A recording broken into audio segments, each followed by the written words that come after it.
Okay, sis, so you're celibate and nobody believes you. Don't let your hair get in the way. Can't be defined by your mistakes. You know you try and you try really hard, but sometimes you fall. Yeah, sometimes. It's 8:37, and I got set up.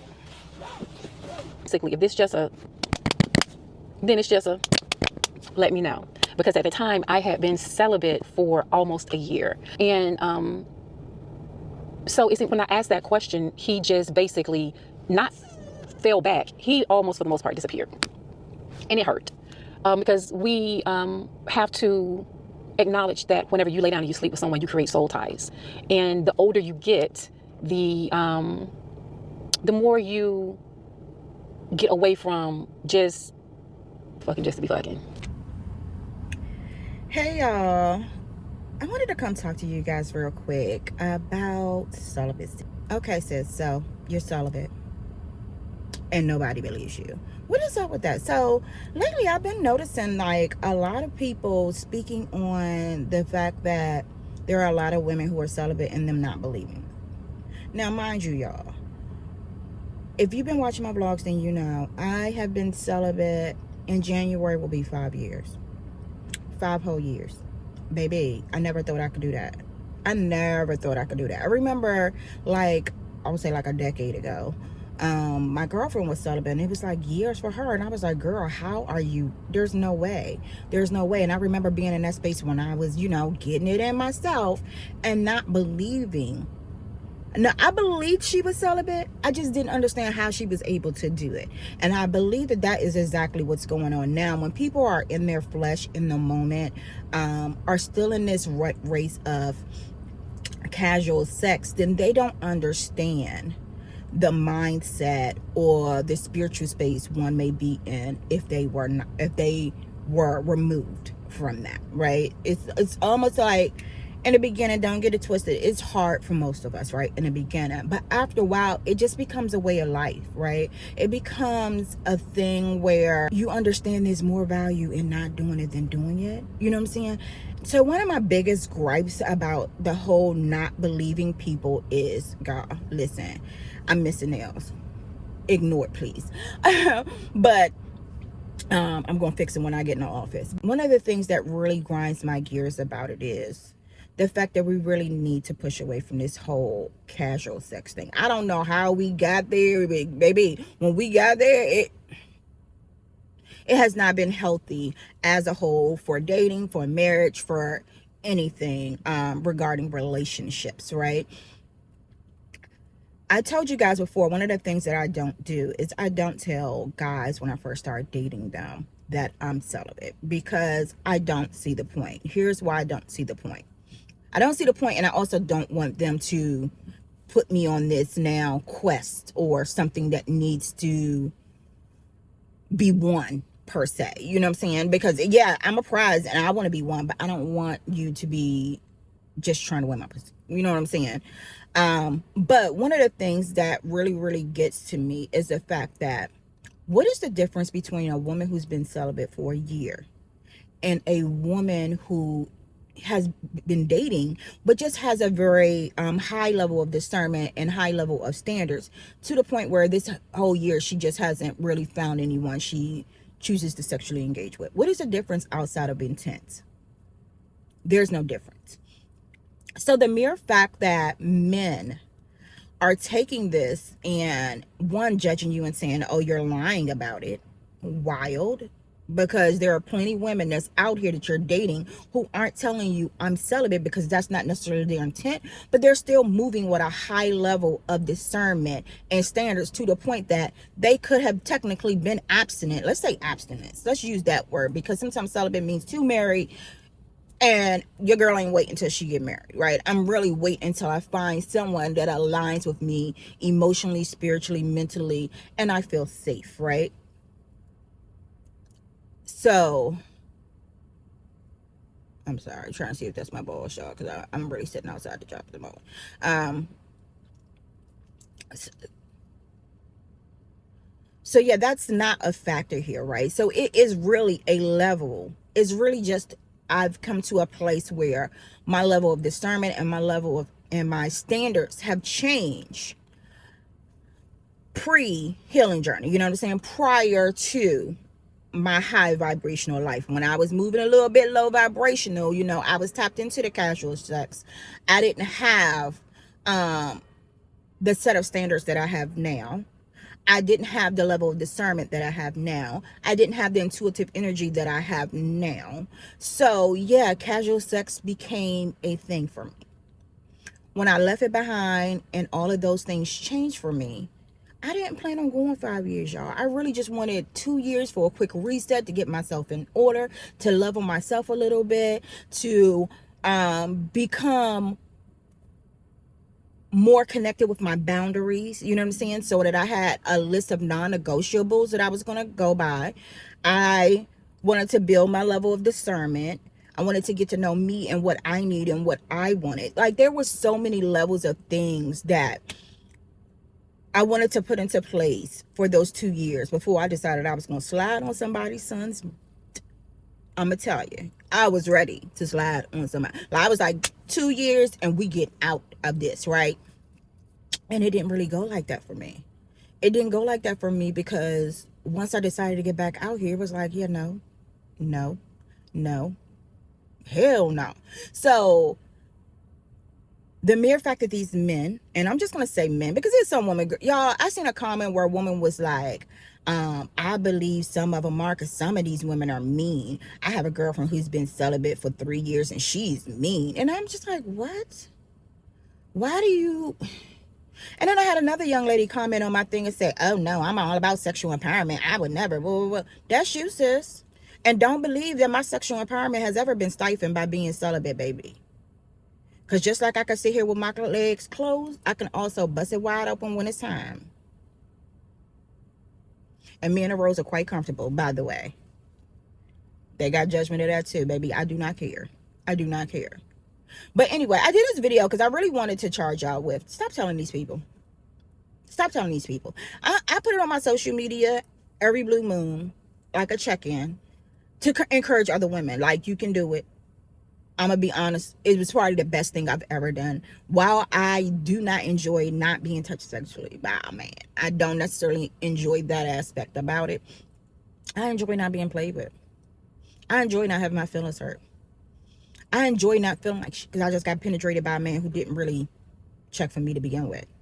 Like, there's so many things about it that I enjoy that outweigh the aspects that I miss, that I'm quite patient sitting in this until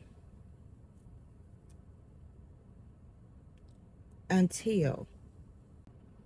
get to a place of comfort with somebody. You know what I'm saying? So anyway, y'all, that is my word for the day. Please stop telling these men. Just move with your level of discernment. Just move. Unless you're waiting till marriage. Let's say that. Unless you're waiting till marriage, you don't owe this man the explanation of why you're choosing not to have sex in this moment. If you're waiting for a man to show up for you the way that you feel comfortable with, or that you're safe with, or that that feeds your soul, you know what I'm saying? In a way, it's like, yeah, we've connected on all these levels, now we can connect here. Don't tell them. Because why do they need to know that you're doing what most women, most grown-ass women should do? Most grown-ass healed women should do. Move with a level of discernment. Have standards. Have non-negotiable boundaries.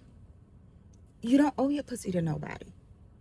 And for me, if I gotta tell you that I'm celibate, if I gotta tell you that you're not fucking me date 1, 2, or 3, that's a problem, and you probably shouldn't be here. You probably shouldn't be here. At that point, you probably should just hire a sex worker.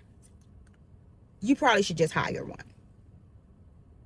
Because that should never be the intent of dating. Having sexual relations should not be at the forefront of your interactions or your dating. And I feel like that's where we went wrong in this culture for so long. This is why the baby mama culture is thriving and well.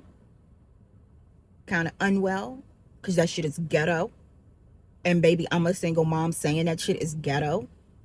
But this is why these men aren't staying and taking care of their kids, because they ain't like that bitch to begin with. They was just trying to get the dick. This is why you got a lot of women who they baby daddies, because they ain't like it to begin with. They were just trying to get. So yeah, y'all, you really should be dating with intent. Let's not make celibacy a thing that has to be like, let's not make your celibacy something that has to be in the forefront. Now, another reason why I brought this up, I want to drop this video for you real quick, y'all, because not only have I been seeing comments, but this young lady, older young lady, vintage ladies, what she like to call herself, was stood up, and she believes it was because of her celibacy. And I'm gonna tell y'all, I don't disclose that really. And a few times that I have never felt like I was really cut off due to my celibacy, right? Now, mind you, I don't often tell people, and the few times that I have, I think I've been pretty transparent with, like, I'm not waiting for marriage. I'm just waiting to have a situation where I feel comfortable, safe, and everything else is connecting first before I let somebody touch my body and penetrate me with their energy. I need to know what your energy is like. I need to be around you. I need to feel your vibe. I need to know that you're not penetrating me with insecurities, with hatred, with misogyny. Like, you know what I'm saying? I need to know what you're working with. And I ain't talking about what you're working with. I'm talking about what you're working with. So anyway, I'm going to drop this video real quick because she goes into one of her experiences after she shared that she was celibate. One of the things about my channel is that I'm going to always keep it real with you. The good, the bad, and the ugly. It's 8:37. And I got stood up. And for some reason, I'm not upset, because I've reached that point in my life where my peace dictates that I accept things for what they are and keep it pushing. And I'm not going to go into details about this situation. And he may watch this channel, he may see it. It used to be a time whenever I was always protecting others, don't want to cause a ruckus, don't want to, I was very passive. I used to be very aggressive in my younger age, but as I got older and we started dealing with, men saying that black women are angry and, black women this and black women that, and they have a bad attitude, I did a 180 and I became very docile and very passive. And so I would let a lot of things slide. Oh, it's okay, I understand. Or you would do things that was disrespectful to me, and I allowed it, and I allowed you to do it multiple times. But now I'm at a place in my life where I just said, okay, and I catalog it, and I adjust accordingly. So with this situation, we've been knowing each other since right before about April of 2023. And I really dug this guy. Really dug this guy. We went to the same school, but we didn't go to school together. Matter of fact, I was in the same class with his brother. Very attractive brother, very intelligent brother. But whenever, we had been seeing each other and everything was just like, wow. And so whenever I asked the question of basically, what is this? Are you dating with a purpose? I wasn't trying to get into a relationship per se, but I wanted to know if this just then it's just a, let me know. Because at the time I had been celibate for almost a year. And so when I asked that question, he just basically not fell back. He almost, for the most part, disappeared. And it hurt. Because we have to acknowledge that whenever you lay down and you sleep with someone, you create soul ties. And the older you get, the more you get away from just fucking just to be fucking, so to put it. But nevertheless, it took me some time, and I was just like, cool. If we talk, we talk. If we don't, we don't. And so lately we communicate a little bit more than we had once that conversation happened, where I asked, well, what is it that you're looking for? And so anyway, whenever yesterday when he asked, he was like, so when are we gonna, I was telling him about it because I talk about black coffee to everybody. And I was telling him about it. So when are we gonna go? So I said, I can't go today because, I have meetings, blah, blah, blah. I said, but how about tomorrow at 8 o'clock? And he's like, girl, I could hear him like, what? I'm talking about 8 o'clock in the morning. So he was like, yeah, okay, we can make that happen. We can do that. Fine. So then I talked to him again later on yesterday while I was out with my girl. I called him and he confirmed. This was like last night, I guess about maybe 7 something. And he's like, 8 o'clock. And I said, yeah, 8 o'clock. So whenever I'm one of those people that if I say I'm going to do something and I'm going to be there or we're supposed to meet, I don't feel like I have to keep confirming with you over and over again because I expect you to be a person of your word. So whenever I was up the street, I told you guys I was stuck at the light. And so I texted and I said, hey, I'm at the light, about a mile away. The train, is going, whatever. And so that was that. So whenever I text and he did not respond, I had it in my spirit that, okay, because he's an early riser. He gets up very, very, very, very early.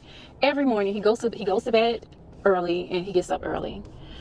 So I just, went, I just had my coffee. I had my extra bougie bagel.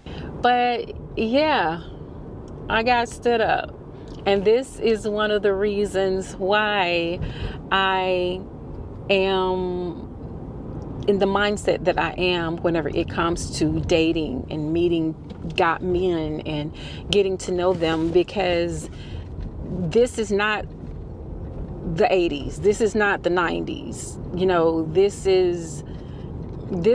This dating life, especially here in Atlanta, it's a whole different animal. And being single, being in your 50s, the mindset of some men who feel like they are the prize more so than you, and so you should feel honored that they are even paying you any attention. I mean, I can't tell you how many times I've heard men actually come out their mouths and say to us vintage women things like, nobody don't want that old AP. So that's a conversation we're going to have later. So here's the update. He texted about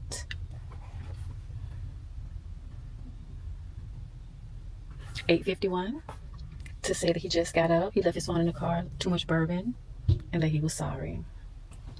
I said no worries. And then he made a joke. I just hit the like because, first of all, you text me instead of picking up the phone to call. Second, you didn't come with a way of making up for the oversight, oversleep, faux pas.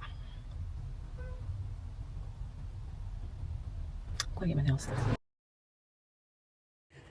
Okay, I had to add this one aspect that I forgot to mention because it's not about celibacy per se, but it kind of correlates to her story. Stop allowing these men to friend zone you. If you choose to have friends of the opposite gender, that's fine because it can be some balance there and some value. However, men have a tendency to friend zone a woman and benefit from it greatly while she loses. By nature, women are nurturers. I cannot tell you how many times I have witnessed men using female friends to leverage their businesses by way of having her help them behind the scenes, borrow money from her, get advice, or plan things for women they actually wanted to court and see a future with. The list goes on. Men friend zone women to have the ability to get girlfriend and wifey duties out of her while being able to maintain giving her the bare minimum, no connection, and to have the freedom to continue to search for the woman they actually they really want. They will make you believe the friendship is so special and valuable when it benefits them, and downplay it when you start expecting more from them. Nurturing, being a helpmate, and taking care of a man on any level will connect you with him, just as a man doing for you and providing for you does the same thing for them, which is why more times often than not, they do not. You become attached to a person in a situation that was only meant to benefit the other person. Being in a friend zone with a man is ultimately you being a sitting duck while he waits for you to have a weak moment. Now he has gained sex from you, loyalty, help, and more. And the moment you think it's more, inquire about more, or leap with that energy, he will kindly remind you how you are just friends. Yes, just friends. Not the special friend he wanted you to believe when he was asking you for those favors. Everyone's journey is different, and we all learn these life lessons at different paces. Before I end this, if you are 40 plus or so, go follow Miss Chloe Barksdale at Being Chloe's Barksdale.